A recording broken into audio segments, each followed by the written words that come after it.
the proceedings of the day with our first panel session, which is on Treasury and Risk Management, TRM, Business, Finance and Technology. And before I call on the honorable panel members and the honorable moderator to moderate this wonderful panel session, a few pointers of discussion I would like to highlight to all of you. Number one, technology, what do you need and what are you using and what do you have? Technology-driven transformation at the Treasury, from advanced cash management systems to AI, robotic process and cyber security. How technology like AI, fintech are shaping the future of Treasury management, the future of Treasury with automation and many more. And we have with us a huge 9 very senior industry experts here. And without further taking any of your time, I would like to call on these honorable experts. And please help me welcome them with the biggest round of applause, because they are the first people taking the stage and they are going to be your first interaction and hoping to have a great session. And they are the inaugural superstars, by the way. So ladies and gentlemen, joining us first in this particular panel, we have Mr. Debasis Nandy, President and Group CFO from Thomas Cook India. Can we have a big round of applause for Mr. Debasis Nandy? Debasis ji, if you could kindly take the seat. Yes, sir. Thank you so much.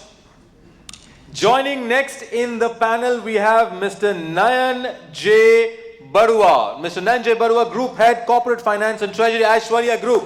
A big round of applause to Nandy. Nandy, please have a seat. Thank you so much, sir. Joining next, we have Mr. Ajay Jhanjhari. Ajay Jhanjhari, Head Treasury, Sterlite Technologies. A big round of applause to Ajay. Ajay, welcome to the panel. Please take the third seat, Ajay. Joining next, ladies and gentlemen, in this panel, we have Mr. Kundip Thakker. Mr. Kundip Thakker, Head Treasury from Blue Star. A big round of applause to Kundip. Kundip, the fourth seat is for you. We have made the panel in such a way, and we have made the sitting arrangement of the panel in such a way that there is a maximum interaction and a maximum focus with specifics. And that is exactly how the idea is. Now, I would like to call to take the center of the panel, our honorable moderator, Mr. Maulik Shah. Mr. Maulik Shah, ladies and gentlemen, co-founder and CEO, Almus Risk Consulting. Maulik, please take the center table. Thank you so much, Maulik, for joining in. Joining next in the panel, ladies and gentlemen, Mr. Sanjay Chaturvedi. Sanjay Chaturvedi, Chief Treasury and Investor Relations from Namdev Finvest. A big round of applause to Sanjay ji. Sanjay ji, please take the next seat. Thank you so much for joining. Joining next, ladies and gentlemen, we have Mr. Rajesh Sunar. Mr. Rajesh Sunar, Executive Director and Treasury Head, Wells Fargo. A big round of applause to Rajesh ji. Rajesh ji, welcome to the panel. Thank you so much, sir. Joining next in the panel, we have Mr. Harsimran Sahni. Mr. Harsimran Sahni, ladies and gentlemen, EVP-Head of Treasury, Anand, Rathi, Global Finance. A big round of applause to Sahni sahab. Have a seat, sir. And now joining the panel, Mr. Tushar, Kotecha. A big round of applause to Tushar. Mr. Tushar, Kotecha, Group CFO, WeRize. A big round of applause to Tushar ji. Ladies and gentlemen, fantastic panel. First panel of the day, and as I said, they are the inaugural superstars for a great session ahead. So, Maulik ji, all over to you. I have nothing more to say. Thank you so much. This is a testament of what you have. Super. A task at hand. There's a huge task at hand which you have with so many superstars with you, including yourself. So, all over to you. I think the less I talk, it's better. So, I am leaving it up to you. Gentlemen, congratulating you well in advance for a super duper panel. All over to you. Thank you so much for that very energetic introductions and setting up the context. Welcome everyone. Good morning everyone. And indeed a great pleasure to have all of you. Early morning, the house is full. So it's indeed an encouraging space to be in. Very quick things before I actually start interacting with the speakers and the experts. So as you can see, we have stalwarts from various industries, various sectors. Now one other thing that he talked about and the setup that we have done, we have 50 minutes, and in that 50 minutes we are just going to make the maximum use of their knowledge, their experience, and maybe leave you with some of the very insights that probably will be useful for your own decision making process. So if you look at the setup, on my right side, all I have is the corporate treasury heads, the CFOs who represents corporates. It's a corporate risk management. And that's an experience which they bring forth in today's deliberation. And on my left-hand side, it's the bankers and the NBFC experts. Now, why have we sort of segregated this two? While the principle of risk management is identical, it's universal, but the challenges, the opportunities for both the sectors are very unique. And I can just talk about one thing, like for example, in a corporate, you will have finance as one of the catalysts, the enablers to the growth, whereas for them it's a raw material. So these are all the unique things which they will bring forth. One attention that I want to definitely have you, when you look at this piece and what he set up as an introductory part, this is a menu card, okay? आपको सबको ये menu card दिया है, but जो थाली परोसी गई है ना, वो थोड़ी different है. मेनू कार्ड में उन्होंने बोला AI, टेक्नोलॉजी, ऑटोमेशंस, हम लोग ये सब की बात नहीं करने वाले. All that we are going to talk about is the real life experience of the risk management. You have the entire technology automation piece getting covered in the second panel. So while they have a rich experience, they will share some of the risk management practices, their experience, and the key emerging market trends. And that's something which is really going to be very useful early morning. So that's one thing that I wanted to start with. And without taking much of your time, their time, let me begin. And what I'm going to do is I'll start with the corporate side first, and then I'll come to the bankers in the NBFC. Now, you may have questions. Feel free to put it up. Either you can pass on the chat or you can raise your hand and you'll get the mic to speak up, right? So with that, let me begin with one of the most senior professional on the dais, Debasis, the most experienced person amongst all of us. And maybe he has seen many cycles, business cycles, and we're going to cover broad three themes: business, finance, and technology. And I'm going to invite Debasis to talk about in the last 3-4 years. And if you really notice, we have seen a different kind of risk emerging, right? From COVID to the geopolitical, it's a change in the world order. And as Thomas Cook, I'm sure you have dealt with in your own unique ways. Why don't you pick up that and share what are the key risks, the past that you look at it, the key learnings, and what insights you have in terms of dealing with those risks. Over to you, Debasis. Thank you.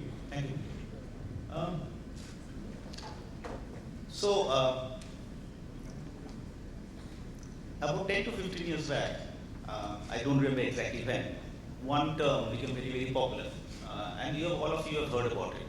It's VUCA, V-U-C-A, volatile, uncertain, complex, and ambiguous. And we started dealing with that part, those terms. That's the world, how the world was. But Maulik asked me to talk about the last 3-4 years. I think in the last 3-4 years, the word VUCA has been replaced by another acronym. We are all very fond of acronyms, right? So another acronym has come up, which they call BANI, B-A-N-I, which is brittle, anxious, non-linear, and incomprehensible. So what does it mean, really? And we are seeing all the traits in this, all of these in the last 3-4 years. And let me just, be a little anecdotal about it and take you through my experience about it. In terms of brittleness, see, the world around us looks very robust, but it takes but it's not so. It's like a sheet of glass. It takes very little to crack it. One virus escaping from a lab in Wuhan led to so much of problems all around the world. I come from a travel industry. The travel industry effectively came to a standstill. We talk about backup plans. What backup can you have when your revenue becomes zero, from 100 to 0 overnight, right? Talk about, and all this makes us anxious, which is the next point. All this makes us anxious. We don't know how the world is going to turn out to be. What are the uncertainties that lies ahead? And it is also non-linear. We are anxious because we don't know how what we do today is how the results are going to come in the future. There is no direct relationship in cause and effect anymore. Just to give an example, and you know all of you know this example, the Hamas attack on Israel led to an increase in shipping rates all around the world. When this happened last October, would anybody have foreseen that a problem between two countries or two groups will lead to ships avoiding the Suez Canal, going all the way around the Cape of Good Hope, and that increases shipping costs to, Far East Asia, Far East and in all over the world actually, not only Asia, all over the world. And finally, when I say incomprehensible, we are all sort of surrounded or bombarded by data, right? And I'm not talking about WhatsApp University, right? I'm talking about the data that's been churned out in our own organizations. There is a world of data, but all data is not information. Only when the data becomes actionable, it is information. Today, we have to shift through, a lot of data to figure out what is the data that we really need, what is the data that actually becomes actionable information, and which is probably the reason why the world is increasingly moving towards artificial intelligence, because that has the capability to go through the data and pick up the right trends, etc., much better than a human being can. Now, all this is philosophy, but how does it really impact our lives, day-to-day lives, in finance, in treasury? See, as I see it, the core risk remain the same. You all know about things like forex risk and credit risk and interest rates. All of that, the basic principles remain the same. It's only the nature of the risk and the extent of the risk has changed dramatically. If I talk about forex risk, for example, Thomas Cook works across, we have presence in 29 countries. We actually have subsidiaries in 29 countries, which obviously means, and we have all these companies do transactions between themselves as well. So the foreign exchange risk is obviously actually managed across that sort of territory. We are also in the foreign exchange business. We handle about $3 billion of transactions a year, 25,000 crores. So that's a lot of money. And obviously, we need to resort to the right sort of hedging mechanisms. The risk management, hedging is not the only thing, but risk management mechanisms to ensure that the company is protected. There are risks coming in from new areas. When we talked about credit risk in earlier days, we talked about credit risk about customers, right? It's about people who you sell your goods or services to, and how to make sure that they pay on time and pay in full. We had an incident last year where we ran into a large problem with one of our suppliers, and it is none other than Go First Airlines. Overnight, you all remember this, Go Air declared bankruptcy, and Go Air, some of you may not know it, but they always worked on a cash and carry, in the sense that you put up your money first and then you do your ticketing. So what happens to the money that you have deposited, which is the sort of next 2 days ticketing, for the next 2 days ticketing requirements? All that went bust for us, and not only us, for the entire travel industry as well. Interest rates, obviously, in Thomas Cook, we had a drought, the COVID drought for 2 years, for 2.5 years, and then we managed to survive that period, then managed to revive again. And this is the growth phase, obviously need funds for working capital, etc. And this is coming at a time when interest rates are probably at its highest. Okay? And therefore, you have to always optimize between the need for money and the cost that is associated for it. So if you keep on, it's a very tightrope walk where you always keep on looking at what is this additional business you're going to give me in terms of returns, and what is the interest cost that I will, interest cost that will incur for it. And maybe finally, I think the world around us, and this has again happened, especially in the last 2 years, the regulatory and compliance pressures have become very high. We work in a part of my industry, part of the work that I do comes out of regulatory industry, which is foreign exchange. Obviously, the central bank, the RBI, obviously very active. The compliance is enormous. And being a listed company, we see regular pressures from people like SEBI or stock exchanges. So today, regulatory risk and compliance is something that the CFO and the group treasurer has to deal with on a day-to-day basis, has to be much more aware of it than what he had to be ever again. With this, I'd like to conclude, and thanks. So one of the things, Debasis, that you highlighted, so looking at those unprecedented risks, I think I'm sure as a corporate treasurer or the CFO, it's always traditionally believed that you are the enabler to the business growth. I think from there, and NJ, that's where I want to come to you. How do you see the role of our CFOs or the corporate treasury actually shifting? Are you still just an enabler, or actually you are in the driving seat? How do you see that role evolving and connecting to what Debasis talked about as some of the key risks and the way you handle it? Good morning, everyone, and thanks, Debasis, for a very interesting start. I would present my views, like Maulik has said, in broadly two parts. One is first to understand what is a corporate finance or treasury role in modern, this kind of scenarios. Let's understand that traditionally a treasury, even in large corporates, you just manage the funds, whatever is coming in.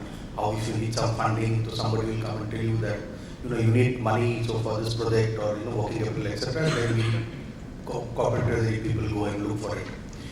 If you ask me today, having been seen this firsthand, I'll give a little bit of an example at a later part. It is very important to understand that the role of corporate finance and treasury today doesn't limit to being just an enabler. They have to be integral to the business plans. They have to be integral to the future roadmaps. And of course, they have to be integral to the ensuring that business risk, not just about your finance risk, but the overall business risk has a mitigation plan. And how finance, corporate treasury or finance can support it. That's very, very critical. For large organizations, large corporates, we always see that there's a different team in corporate finance and treasury and they manage things. But in smaller businesses, and I'm going to focus on that, the reason being is that if India has to grow big time, then the smaller businesses has to grow. And when I'm saying smaller businesses, wherein the finance is very dilute in the sense that for small businesses, cash is has got no color kind of a scenario. But it is all very, very important to understand how you manage your finances both in short term, in long term, mid-term kind of a scenario. And from corporate finance strategy or corporate treasury strategy, it is integral to defining that, the plans, the processes, etc. Let me put it this way: when you're talking about risk in terms of corporate treasury, it's just not about how we manage the first quarter or the second quarter or 1 year. I would think that it has to be a roadmap. Whether you hit it or you don't hit it, you have a roadmap first of maybe 5 to 7 years horizon or kind of scenario if you are having a strategy. But that becomes difficult when people, when they join an organization. These days I can see the young generation shifting very fast in 3-4 years and then moving on up the trying to move up the ladder. But it is very, very critical to understand that if you are not being able to strategize on a long-term window or vision of a long-term window, in no way, wherever you go, it will be always a short-term value that you will give it. And that is where people like us who have been in the system or whatever systems are there for a longer period of time, we understand that it's very critical that you have a long-term vision.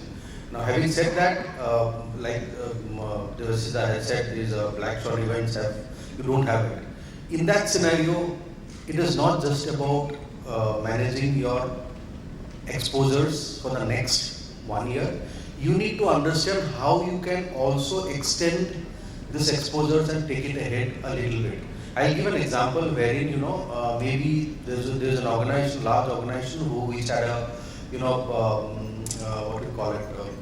liability to be paid off for the next 2 years. And what they initially did was, they started paying it from their reserves. And that is when the Russia-Ukraine war black swan event happened.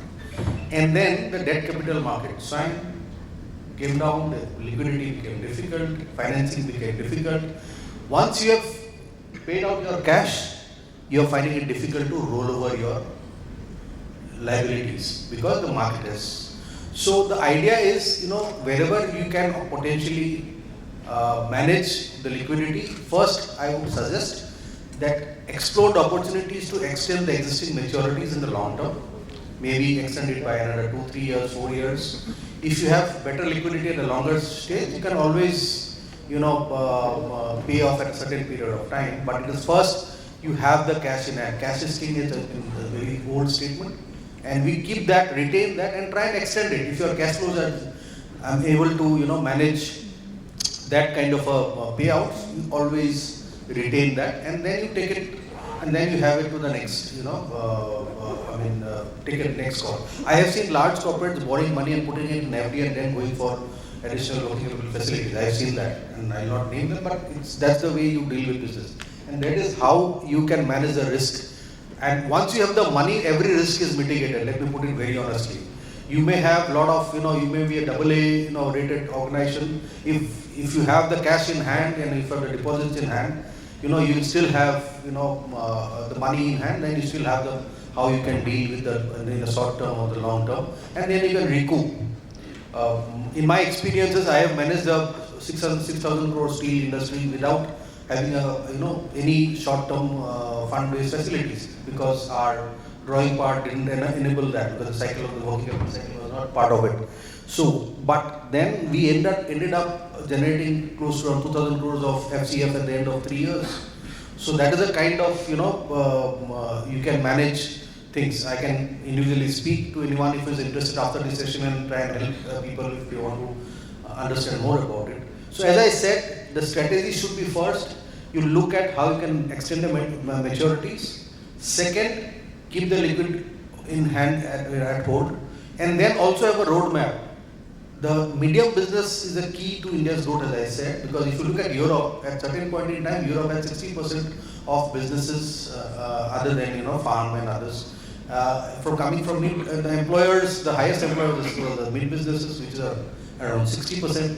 So if India has to grow, the mid businesses has to grow, and the mid businesses need to plan their long term in 2 ways. One, you initially have a debt kind of a cycle, and then at certain point in time, you need to look at taking it up to the equity level. Today we have the SME exchanges that are there, or the other equity options that are there. So you should be able to, unless you create that, will not be creating the value, and creating the value of the business is very critical. Here, this entire roadmap that I have talked about, the treasury just cannot be an enabler. They have to be a part of the integrated part of the entire strategy, the corporate finance roadmap, and then manage the entire thing. I think I'm done on it. Yes, I think what you said is probably most of the participants may have already been experiencing. I mean, how many of you can actually see what he's saying in terms of the shifting the role of a corporate treasurer from just being an enabler to actually taking the driving seat and pushing the business. In fact, he talked about what, 4 to 5 years. The treasury talking about 4 to 5 years plan. How many of you are from corporates? If you can just wave your hands. Yeah, quite a few. And I'm sure most of you will relate to what he's saying in terms of what Debasis said, the key risk, the role of a treasurer. Probably it has evolved, and I think that's something which 5 to 7 years planning itself is putting you in a CEO desk rather than just an enabler. So that's very well said, Sanjay. Let me now move on to one of the other critical aspects as part of the corporate treasurer is the key and the focus on the policies and the process. And we have been talking about the financial risk management policies. Some of the corporates are mandated as part of the ERM framework. You need to have an FRM, which is a subset of an ERM, which is enterprise risk management. Here is the corporates, both of them, who are very well covered under a statutory obligation. But I think more than the statutory obligation, as part of the good practice, one of the best practices for a key financial risk management. Here is what we are going to hear from both of them. A, the focus on policy. B, the focus on process. And I think one of the key things, which probably is common between Sterlite and Blue Star, is an interplay between currency, commodity, and even interest rates. So Ajay, why don't you speak on currency, commodity risk, and the policy's importance? Over to you. Yeah, hi, good morning everyone. Thanks for giving such a good subject, which is very interesting because this forex or the currency risk, everyone is attracted towards it always. Everyone wants to give a view, which is like it will go up, it will go down, and that is how it is very important that at least you don't play with your business by having some anticipation for a future event. It's always important that why of the policy is decided first, the objective of any organization. So just to give you some perspectives, what is important is Firstly, you have to decide whether you need to earn from the forex or the currency risk or interest risk, or you need to protect your margins or the revenue, which is going to come from the end customer. So I'll divide it into three parts. One is currency, second is interest rate risk, and then third is about the commodities. So, like we are a company, we are net exporter by margin. We almost sell $400 million of goods every year. And many bankers come to us, suggest us that you should do this and that, and you can get so much premium, or you can carry a lot of advantage in options. But our policy is so simple that we have a 2% team. And what they need to do is just hedge everything whenever the exposure arises. That too we are doing on a gross basis, not on a net basis. So I am selling something, I am buying also. But it is very important that you understand that there is always a timing gap between when you sell and when you buy. Payments are to be made as per the schedule, and collections will come whenever customer releases it. So very simple policy, no mind application. It is just about using it consistently throughout the period. And believe me, means it can give such kind of returns which no mechanism or no strategy will ever give. Keep it simple. Objectives should remain within the purview of what organizations want to achieve. Second subject is on this interest rate risk. So, there are two scenarios right now, and it is very relevant now because what we have seen in last 1 year. If I talk about US, we have seen 10 times increase in the interest rates. In India, it is relatively lesser. It is hardly 20-25% increase from its bottom. Some 3 years back, when LIBOR was around 25 bits or 27 bits, if someone comes to you and say that you need to pay 47 or 50 bits to hedge your interest rate risk for a period of 5 years or 6 years, the main, every one of us will say why I would pay 22 or 23 bits higher. Because I'm paying 25 bits. In fact, we were having certain loans in Europe. Euribor was negative that time. But bankers will suggest you something that you need not to hedge. You are getting a carry, flow is zero.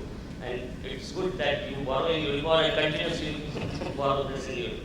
But then you need to understand that this interest, again, market is so dynamic, and as the previous panelist said, it can change very quickly. In the time of COVID, I remember there was a time of 10-15 days when banks were even thinking whether they lend it to the corporates or not. So this time can come again any time. And it is very important that you understand that how you want to cover or capture that risk. So we at SCL, we always believe that whatever exposure you are creating, even if it is in form of IRS or interest rate risk, it should be covered. In fact, just like what BJ mentioned, we need to understand that there will be a time when the interest rates are at bottom. It is very prudent that you make a long tenor book. You have a long maturities and you fix it at a rate which is like, if it is at bottom, like we did few NCDs which were at 7.3%, right? And this is giving returns right now. I need not to do anything. I need not to borrow short-term loans now, because even short-term loans are not at that kind of rate today. So always have a mix. Sometimes you cannot predict 3 years or 4 years. It depends on the business cash flow, your company's performance. But at the same time, having these prudent policies, like our policies, we keep 4% of our revenue in cash every time. That saves you during the time of COVID, during the other times when things are going bad. And it gives confidence to your investors, your rating agencies, your bankers, that this company always keeps 400, 500 crore kind of cash. So Ajay, tell me, did you revisit those policies when it was really a test of the time during say 2020, 21? I'm saying you had a policy, certain policy. Was it still consistently followed in spite of all this? Absolutely, and the most beautiful thing about policies is if they are followed consistently, they are always going to give returns. What we do is we always make a policy, follow it for 6 months, 9 months, and then you hear something from someone and then it gets, somehow it is lost. And that is very important. So during the time of COVID, what we did was, because market was so dynamic, instead of having 400-500 crore of cash on books, we borrowed 500 crore more from the banks, right? Just to keep it at our end and use it if something extraordinary happens. And that is how you have to manage. You cannot predict 4 years, 5 years at one point of time, but you can always predict next 4 months, 5 months. So you need to break it into two parts. One is what is your requirements, which is going to be there in next 4 or 5 months. And one is what you want to achieve in next 5 years. Both should be very clear, and then it can give dynamic returns to you always. What you said, the policy again, once you make the policy, it is not important that you follow it blindly for 10 years or 20 years. There is always market dynamics can change. You keep your objective at heart, and then if there is a requirement, you can amend that policy a little bit. Not fully, no, never, but yeah, part of it. I think that is a very interesting point that he's making, and I can also connect that to one of the other panel that I had moderated, Hindalco Treasury Head. I asked him specifically on the commodity risk management. And if you recall those days, commodity had actually crashed. To an extent, oil went to negative. And I asked him this question, same, will you revisit the policy? Because let's say if you're long commodity and it has gone negative, it is actually a heavy M2M negative. And he said, in fact, it has further reinforced our belief that policy works. Because what actually happened after that, and you can't really look at it, the policy in 6 months or 9 months perspective. It has to be viewed on a consistent long-term 5 years, 10 years horizon. And that's where really it will test the water. So I think that's very well communicated point. And anything else on the commodity front you want to cover? So commodity again, so our treasury is very boring, I would say. We have a policy in place, just need to follow it blindly. On commodities, we always do is back-to-back hedge. We are into a business of B2B. We are aware that we are going to get the orders from customers. Once we receive the orders, we book it at LME, then we utilize it as and when the schedule is required. If we have to buy it first, then we again book it back to back, so that whenever the orders come, we close that deal on LME and get it done. You will have to pay some additional pricing in terms of container and all, but that at least that ensures that you are going to get your margins for which you are doing the business. Which is like, if I am a manufacturer of cable, I will earn 10% margin, which is in this case, if you are hedging back to back, it is protecting your that 10% margin. I have seen companies getting defaulter only because they play in commodities. So the objective should be clear. If you are a trader, you are free to do whatever you want to. But then if you are a corporate, you are a manufacturer, you need to understand that these risks has always to be covered. Yeah, Kundip, your take on this? You are also managing currency commodity, not sure about interest rates, but yes, these are the two key risks that you already have to start. Yeah, thank you Maulik and thank you Rajesh, Ajay. As you rightly said, interest rate risk for Blue Star is minimal now, because a few months back we did 1,000 crore QIP and we have paid off all our long-term loans. So that is complete risk mitigation from interest rate, and I think Ajay said a lot about interest rate, so I'll focus on other two aspects. So when we talk about Forex, we have well-defined Forex policy, and Ajay was also saying it should be long-term. So my policy is consistent since 2015, and hardly any change we have made. It is a well-laid down policy. Again, three key elements: simplicity, discipline and consistency are required for Forex risk management. So I'll give you just 2-3 key pillars or key elements of our policy.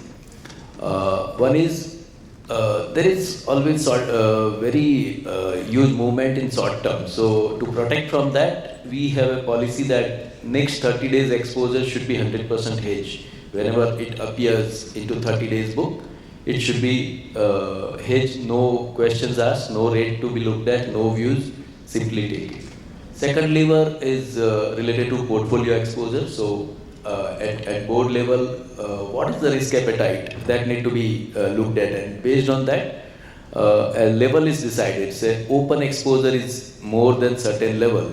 Say in our case it is say 25 million. Then we need to hedge irrespective of what are the rates. So that is the second lever. Third lever is on stop loss. So we are doing firm exposure related hedges. So whenever there is an LC and LC is open on particular date and particular rate, we have a stop loss mechanism. So if there is a movement, say more than 2 rupee per dollar, upside or downside, we have to take hedges. So either it is stop loss or take profit. So these are the rules within which we are playing, and that has worked really well. It is my 9 years experience with this policy and it is perfectly working fine. The important thing is risk protection is the objective. Never try to make money out of it, because that can go either way. As far as commodities are concerned, we have copper and aluminum, which are the two commodities which is prominently used, and both are volatile, copper as well as aluminum. So we are doing two type of things the policy allows us to do. For say next 3 months exposure, generally what we do is we are hedging through our vendor. So we release firm POs, because almost everything is imported. So we release firm POs and that is how vendor is locking the supply at predefined rates. And for longer term exposure, we have we take LME hedges and we try to protect our budget rate.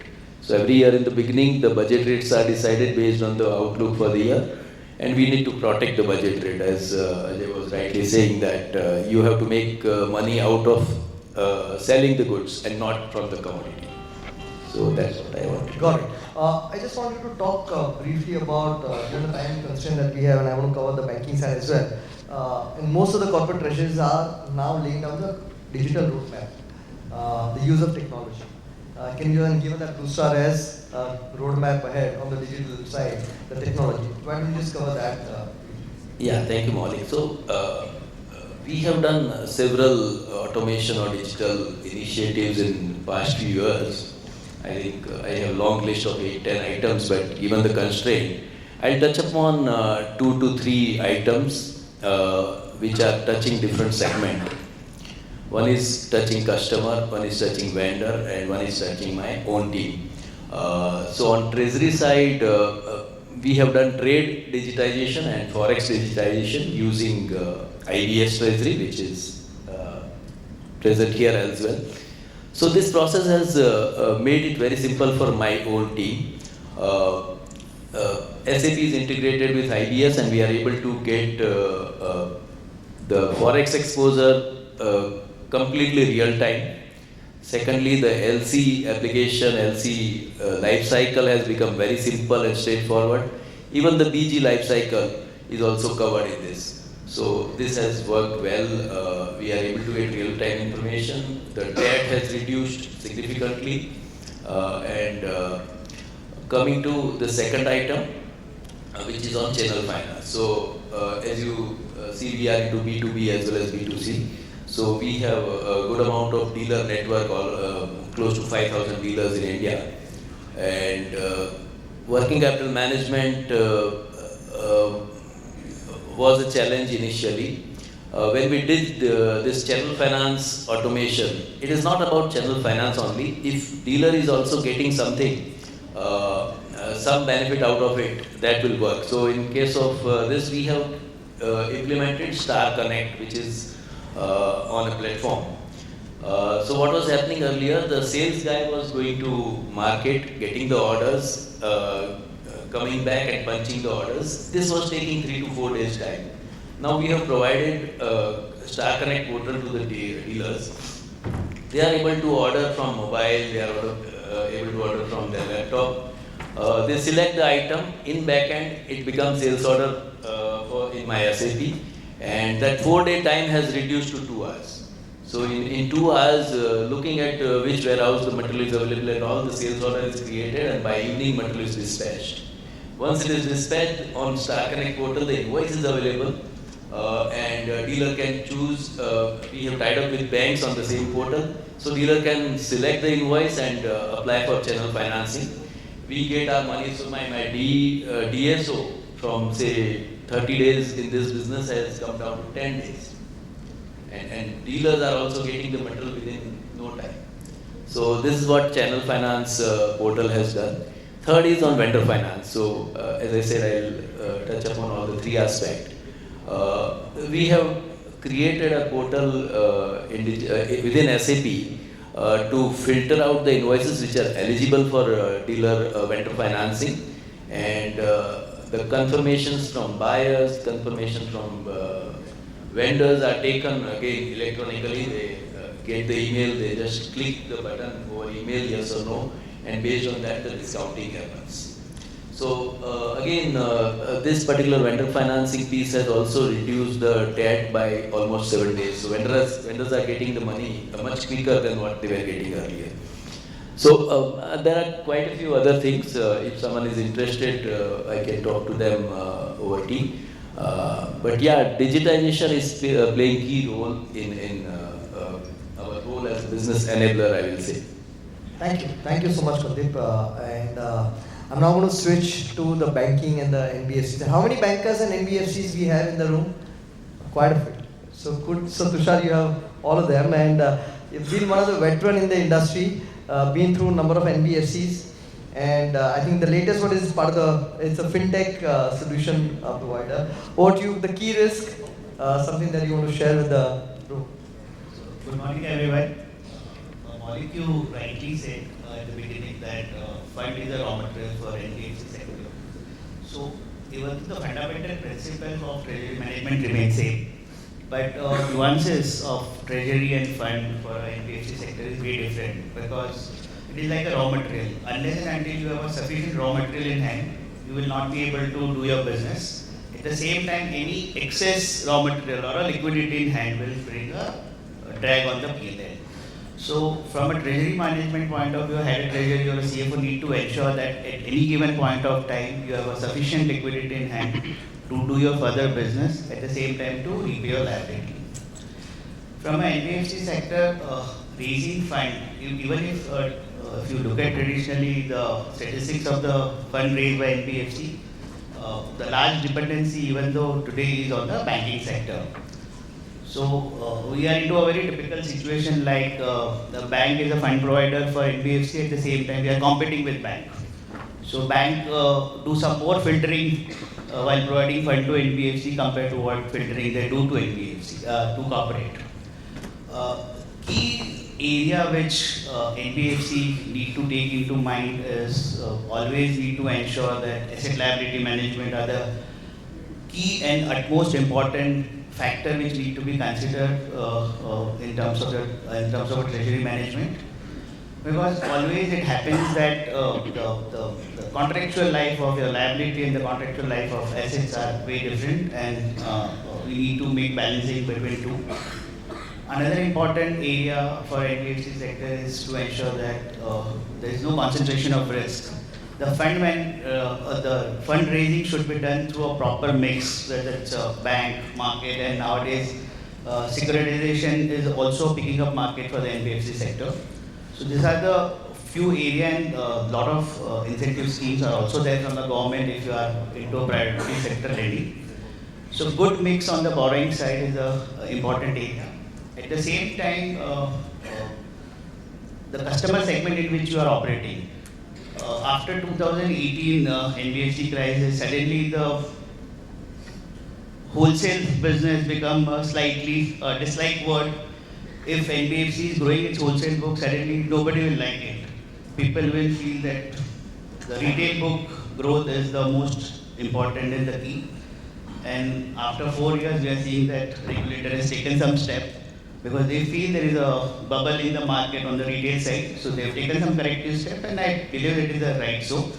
But suddenly, if you are growing your business into a particular segment and the regulator come out with some corrective step, then your entire dynamics of fundraising will change. At the same time, under the scale-based regulation, regulator also want us to maintain the liquidity coverage ratio. It is again a fine-tuned balance between your profitability and liquidity management, which brings some drag on the P&L. So NBFC sector is in that way very volatile, very sensitive in terms of managing the fund. But I believe once you keep eye on the asset liability management, rest all things get sorted out.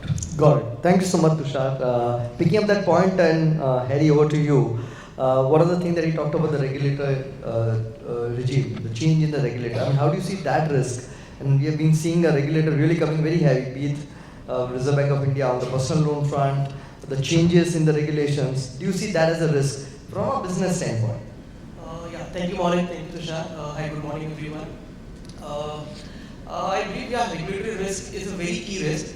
So how do we define the risk? See, one risk, we can talk about the market risk, the liquidity risk, the ALM risk.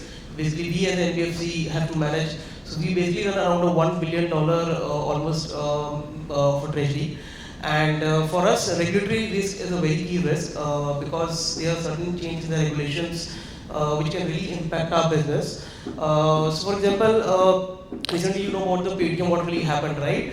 I mean, just one change in the regulation has impacted the entire business of the Paytm payment bank. I guess similarly, a lot of the NBFCs are facing the emerging risk. So the one risk which we can obviously define is the market risk, the liquidity risk, the operational risk. Like that's easy defined. But what emerging risk we see is this risk which we can't foresee, right? I mean, you have heard the term the black swan, right? So let me put up one question to you. How many would have thought thinks that the COVID was a black swan or was not a black swan? It was not a black swan, right? But why was not? Many of you believe that it was a black swan? Any? So majority of them say it was not a black swan. Yeah. So black swan itself says that it's an outlier and I mean it has a large impact. I mean Mr. Taleb himself has given a notification to the government prior on the 26th of January before the COVID lockdown was there that you need to basically put the mask restrictions and kind of flight restrictions. But had the government adhered to that, we could not have, I mean, they would have avoided $1 trillion of the money printing they have done. And look at the risk it had brought to the entire banking industry as altogether, right? I mean, then we have seen a series of the inflation kicking on. I mean, nobody has seen this last year of brutal phase of rate hikes. I mean, last 3 years of the rate hikes from almost a 0.5% to 5.5%, right? I mean, just precautions has been taken earlier. I mean, we could have avoided these kind of the damages. So yes, I mean, you can't really predict what's going to happen, but you can build the robust systems to avoid any mishappening, right? That is what the emerging risk that you need to tackle. All otherwise market risk, liquidity risk can be easily taken care of by the NBFCs as well as banking sectors. On the systems and the technology, what exactly your learnings and what have you been doing it? I mean, my greatest learning has been again the COVID phase only. I mean, a lot of you are working in the treasuries, right? And most of you are working in the very centralized operation. I mean, on the desktops, in the Bloomberg terminals, right? But suddenly in the COVID changed everything. When you have to switch from a very centralized operation to a decentralized working on the laptop at your home, right? So, and that couldn't have been possible without the technology. I mean, there was a phase which took some time. A lot of the bank treasuries had to, even the NBFC treasuries had to gone through that pain of shifting from a very centralized operation to decentralized. It brings additional risk altogether in terms of the data theft, data security, laptop being stolen, whatever it, I mean. I mean, technology has played a very key role now in managing the risk, and I believe that with time, all the system will start speaking all together. As of now, in India, what will happen is that for FX, for interest rates, for commodities, we all have a different system altogether. We don't have a single, platform like in the developed countries where you can trade all the assets in one particular platform. So I believe that is one thing the technology should help the treasuries to kind of manage this thing going forward. Got it. Thank you so much, Harry. Let me now move on to Rajesh. With a very rich experience of being in the private sector, private banks, the foreign banks, and I'm sure you have some of the best practices. What are some of those and which you can share with the room and some of the things that you can really look forward to? Yeah, sure. So again, thanks Maulik for bringing up this topic. I think the best practice within a treasury is, it's given, it's nothing new, it's to keep abreast of the latest knowledge, latest technologies. But that's a given thing. But I think the best practice is to stay connected with the business. generally what happens is, I'm talking from a bank's perspective, even within a bank, if you go to a dealing room, it seems to be God's own country where people are shouting, there is a lot of adrenaline. But the thing which needs to be understood by the treasury is, the treasury is why? Because the business is there. The asset liability management is the function because assets and liabilities are there on the balance sheet. Similarly, from the business side, business needs to understand that treasury is an equal partner. So just to give you an example, what happens is, the ratios were discussed earlier. To give you a very basic example, like a bank needs to maintain a liquidity coverage ratio. Now, what exactly it means? If a bank gets a deposit from a corporate, it needs to give 40% of it in liquidity reserves. Now, there is also SLR which qualifies for it. So, bank generally intends to get those deposits which are low on LCR, basically current accounts, savings accounts, and basically retail deposits. Now, there are customers in the bank which are NBFCs, which are on the banking side, the financial side. The LCR on that is 100%. So, if I get 100 rupees, if a bank gets 100 rupees of deposit, forget about deploying it, it needs to get more money in just to maintain that deposit. Now, this is something which the business needs to understand. It's not for treasury to keep highlighting this regulation. So, how does it understand? The business can come to the dealing room, it has come to the dealing room. There is a lot of empathy right now on both the sides. Just understand the business guy, hey, you've got me this deposit now, I'm saying 1,000 rupees, it could be 1,000 crores, 10,000 crores. I'm working equally hard on my side just to get additional deposits to maintain your book. So empathy, I think it's a very key aspect. It's a very underrated virtue, but that is getting momentum now. So you touched upon a very unique aspect. I want to build it further. I want you to build it further on that as to how do you then see the treasury role in the management participation. But you already talked about some of it. Why don't you expand it further? So on the management side, so I've worked in this industry in the treasury function for almost 25 years now, and what I've seen, the way the treasury has evolved in its contribution is, earlier what used to happen, either it's a deal or a business proposal or a budget proposition, treasury either used to step in earlier or very late in that discussion. So what happens by the time the deal is, we are standing in front of the deal date or we are standing at closure of the particular business proposal, all the assumptions go for a toss. Because when the treasurer comes in, he brings in the market perspective. He can also give certain insights where the deal can be done or not. So over a period of time, it's the finance, risk and the business, they are equal partners in. Forget about coming at last month, they have to equally partner to an extent that sometimes treasury can even drive when the business needs to be done. From my personal experience, I've seen the way treasury is evolved. For example, the institutional banking heads or the people who maintain corporate relations. Generally, they go to treasury only when at the time of seeking rates or when the disbursement is there or deposits come in. But over a period of time, these business heads have reached out to me or my team saying, hey Rajesh, I'm going to meet a customer. Can you give me some insights? What is the latest that you're quoting or what is the customer behavior? That completely prepares the business guy. He has all the ammo when he goes and meets that customer. And he knows the customer more than the customer knows himself. So I think that is how the role of treasury is changing, being an equal partner on the table.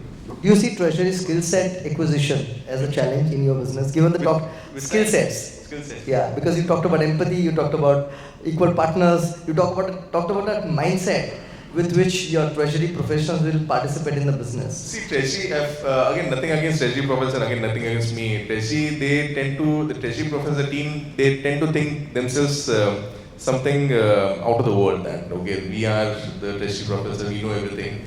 But I think that that thing is toned down over a period of time.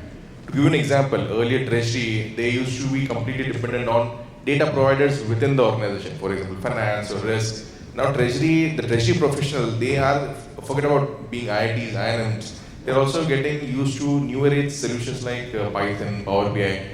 They actually know where the data sits in the system. They actually procure the data, so and they are confident of the data. So that thing is toned down over a period of time, and it's whether you sink or swim. So the treasury professionals need to adapt their mindset to the new changing things. Thank you so much, Rajesh.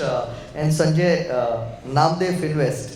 Very unique business propositions lending to MSMEs. I'm sure you have your own challenges and opportunities. What are some of those, especially in terms of assessing the risk when you're dealing with a ticket size of what, 1 lakh, 6 lakhs lending? Yeah, so. Yeah, thanks. Thanks for having me into this panel.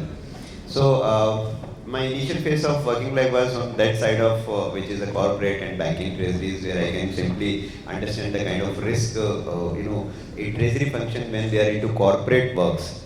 And the second half of, which is the 10 years last, is into the NBFCs, where the risk is actually very different.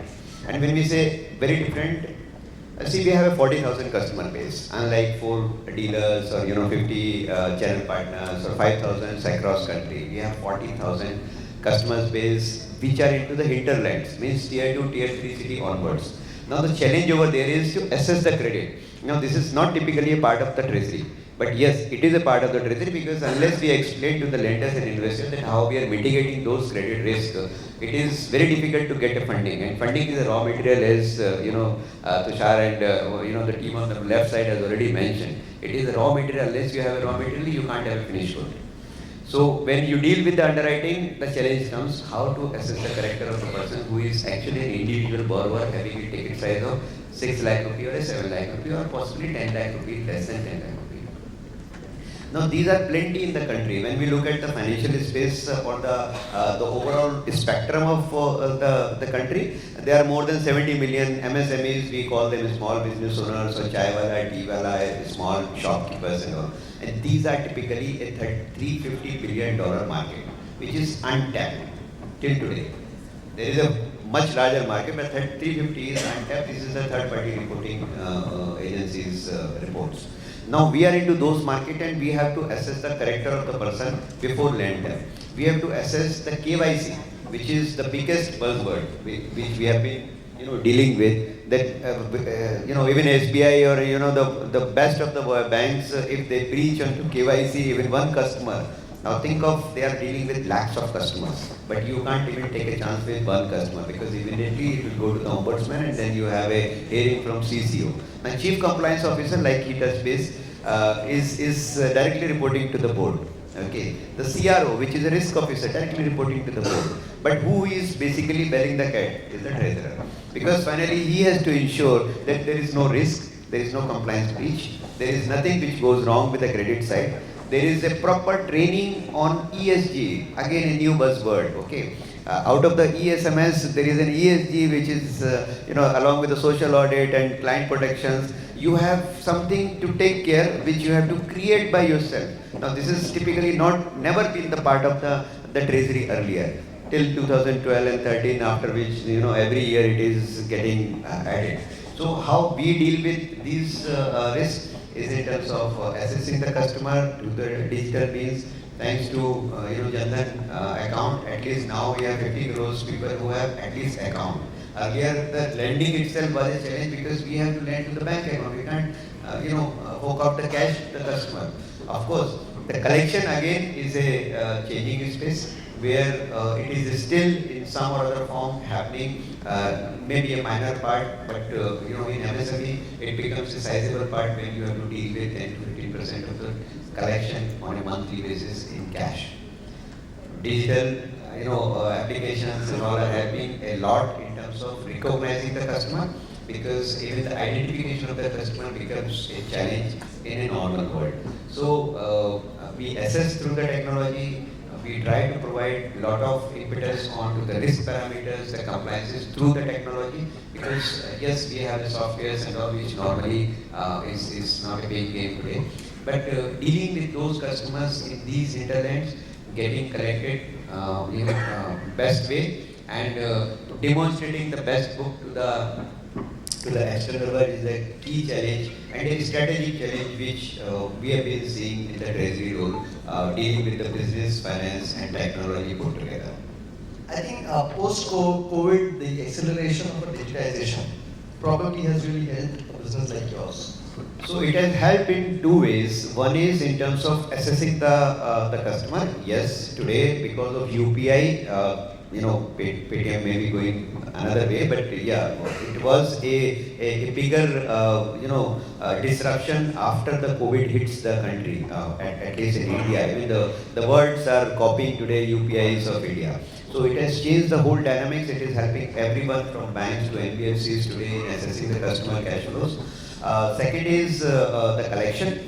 it is empowering us that the person may say he doesn't carry the cash, but he can't say that he doesn't have an amount in the bank. So he can do the UPI instantly, and that helps us in terms of delinquencies management. The third piece, which is still evolving and possibly is still a challenge for us, is the collateral management. Because still, the best of the geographies in the country are not so readily available by a click of a button. Yes, there are few states who have worked very hard, and today the land records and the property records can be seen on the website and can be tracked with the longitude and latitude. But still, that's something we have to get to progress to ensure that the collateral management can be revoked. There could be SARFAESI for each and everything, not only above 20 lakh rupees of ticket size. And I think this is the space, once that comes, then possibly IPFCs will be treated at par with any sophisticated banks having higher technology. I'll just open it up for Q&A sessions. Please raise your hands, mic will come to you. I'm sorry for the bad throat. Yes, anyone? We have a few minutes. We have one over there. Please introduce yourself and then put the name, put the question. Yeah, good morning everyone. This is Pramod Khandelwal from Voxco Pigments. Rajesh, I would like to know more about the commodities, how you hedge the commodities. Like we are a manufacturer of chemicals, so it takes time of nearly about 15 to 20 days to process the product. Now the orders have been received like 20 days back. So how are you going to hedge that product?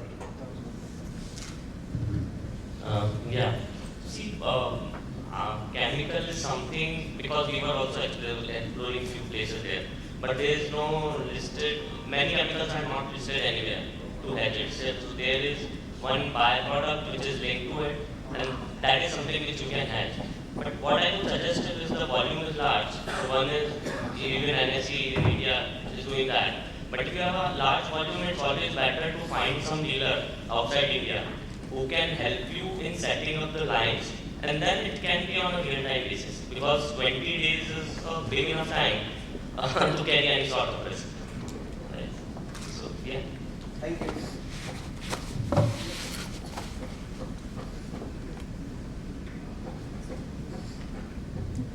Good morning, my name is Pratik Gadia. I am from Almus Consulting. My question is for Mr. Kundip from Blue Star. Sir, you mentioned about the policy being consistent right from 2015, and that's most of you that you've been saying that policy needs to be consistent. One thing that you all mentioned that Treasury also is an enabler, and now you need to connect with the business. So in your tenure, how does a Treasury connect with the business, especially if your policy is so watertight?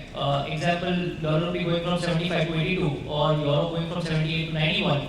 How does, if a competitor is getting advantage or because of that, and you are strictly following the policy to protect the margin, how frequently do you revisit this kind of instances? So, as I said, there are 3 levers in the policy, but there are enough flexibility also available in the policy. So, like as I said, 0 to 30 days we have to hedge without looking at rate. But from 30 days onwards, we have a flexibility. So, we are talking to bankers, consultant, and forming a view, and based on the view, for the 30-day plus exposure, we are able to take the calls. So, it is not that way. Secondly, to become business enabler, you need to know the business. So we are into, as far as our product business is concerned, we are into seasonal business. We are summer intensive. So our majority of sales happen in April, May, March, April, May, like more than 50%. And we can't have capacity like this. So we do advanced manufacturing. So our procurement cycle starts from October and the sales start in March. So naturally, the exposure is having this tail. And when we start the procurement, the hedging also start accordingly. And whether market is going for whom we see next year, or is there going to be some changes in the product categories, use some particular items are imported, some are domestic. So closely working with business give you the action point for the treasury. For example, we have monthly inventory meeting with each business division. We understand what they are doing, are there any changes, and accordingly our policy, our strategy also gets changed. Thank you. Thank you. Any other questions?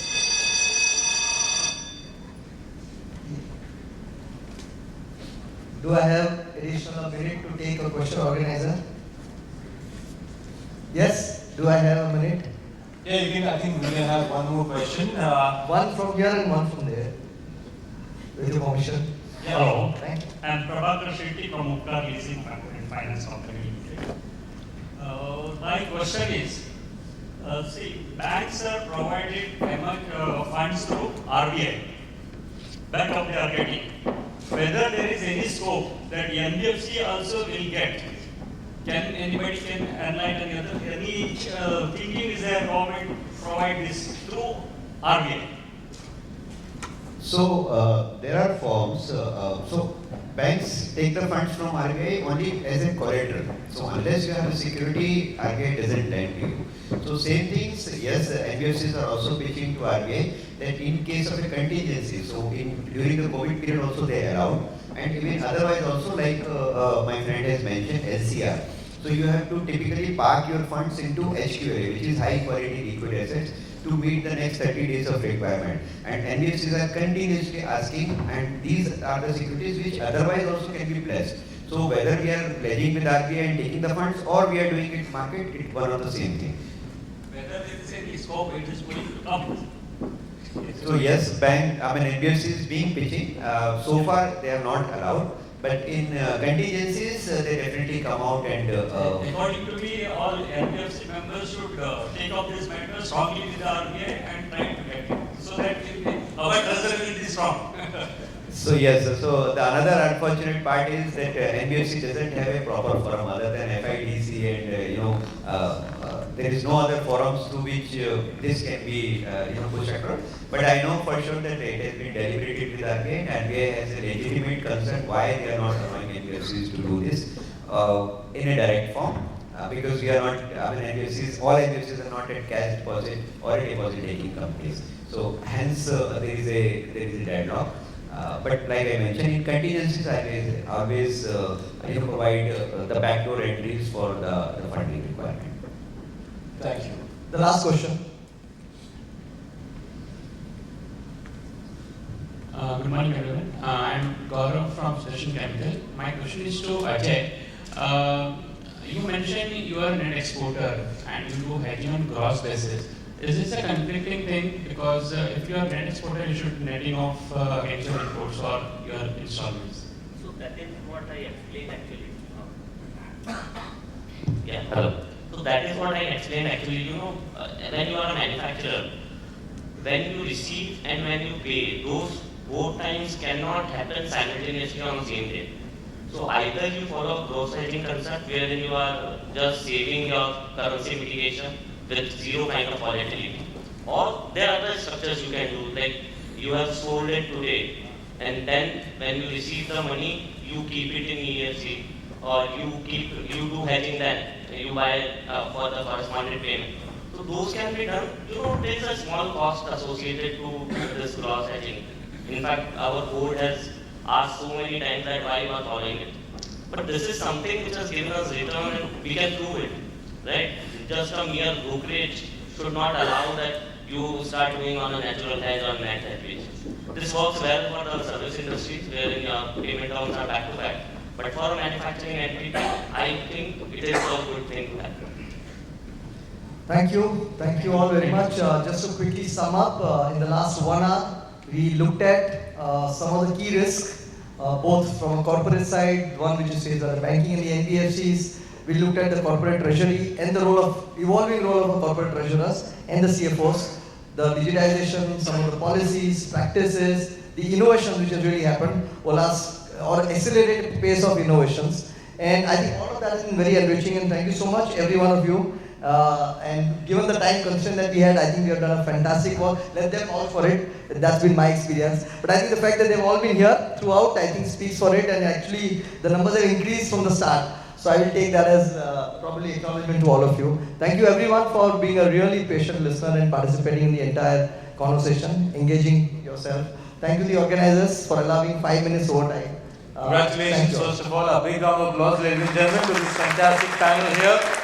And as I said, the very first panel, and what a best way to start the day with a power-packed panel of 9 such senior industry experts. Now, I would request the panel members to kindly be on stage for a few more minutes. And I would like to call on stage Mr. Arindam Karmakar, Director of Pre-Sales from Kaliba, to kindly do the honors of felicitating this wonderful powerhouse expert panel here. We'll start with Mr. Debasis Nandy first.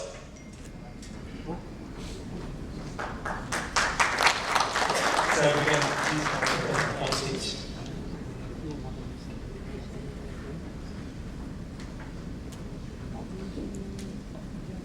A big round of applause, ladies and gentlemen, Mr. Debasis Nandy. And thank you so much, Mr. Nandy, for your wonderful contribution to the panel session.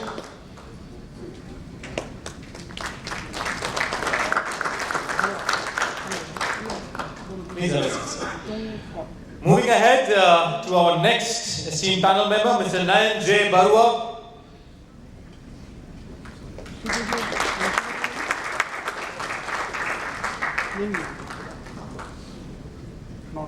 Thank you so much to Nandy for his wonderful contribution in the panel session.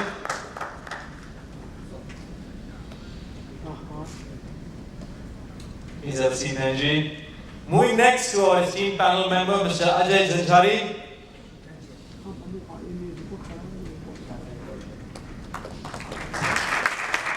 A big round of applause for Ajay ji for his wonderful contribution in the panel.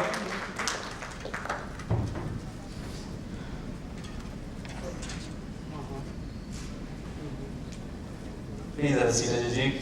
Moving next to our esteemed panel member, Mr. Kundip Thakker.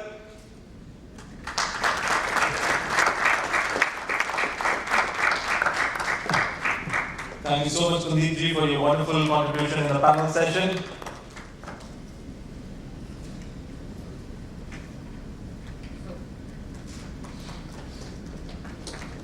Please have a seat.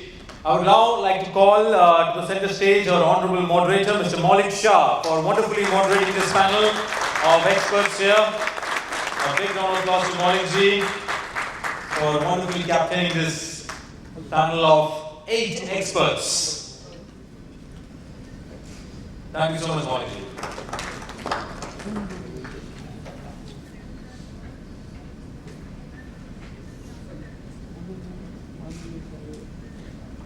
Moving next to our esteemed panel member, Mr. Sanjay Chaturvedi.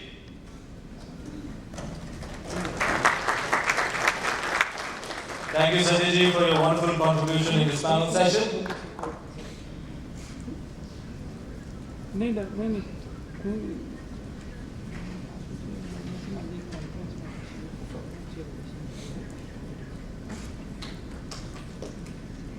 Moving next to our esteemed panel member, Mr. Rajesh Sunar.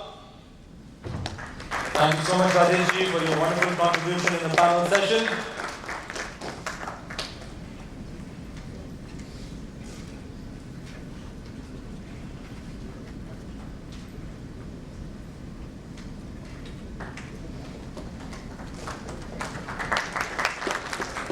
Now we move next to our esteemed panel member, Mr. Harsimran Sahni. Thank you so much, Mr. Sahni, for your wonderful contribution in the panel.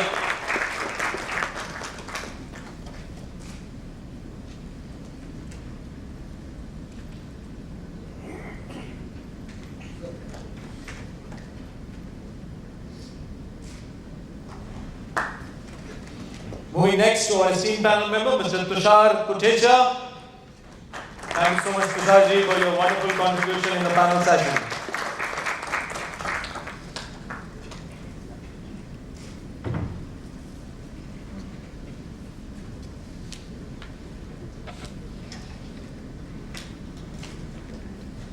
Thank you so much. I would now request all the panel members if you could come forward for a group photograph, and Anand, if you could also join them for a group photograph at the center stage.